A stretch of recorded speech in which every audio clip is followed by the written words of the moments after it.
In this video clip, I'll be talking about replacing the spool. First off, there are two tabs, one on each side, that we will need to press in before we can remove the spool.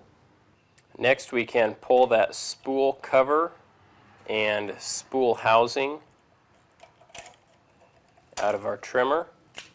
Now, if we were just replacing our spool, we'll need to install the new one and feed the line through each of the holes in each of the sides.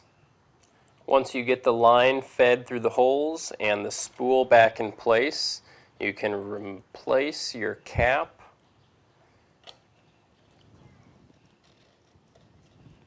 and snap it in place. Now you'll want to make sure and test out your trimmer once you reinstall that spool, just to make sure you installed it correctly.